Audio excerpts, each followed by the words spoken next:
Hey guys, this is Ryan Blair here at Kaizink, showing off today's improvement, which was eliminating a bunch of excess inventory up in our front sales office here. So I created this little display for more of the commonly sold products that we have here at Kaizink. So just to give you a better understanding of what it looked like before, was basically this rack, and I mean, this was just stacked. You could barely like thumb through garments to find what you were looking for, but it looked like this on both sides. And we also had more garments up on this rack here. So I went through, pulled out all the duplicate garments that were either decorated or undecorated.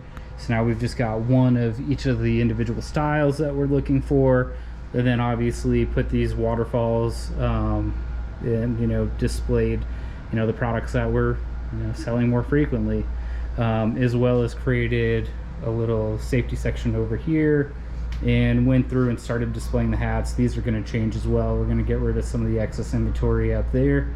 And so yeah, this is what I was able to eliminate today. I eliminated probably 2 to 3 times more of that over the past week and a half, 2 weeks. Just unfortunately didn't film any of it. So yeah, reducing the excess inventory. Also gets rid of some unused employee potential, excess motion, trying to dig through and find what you're looking for to show customer or potential customer. Thanks for watching.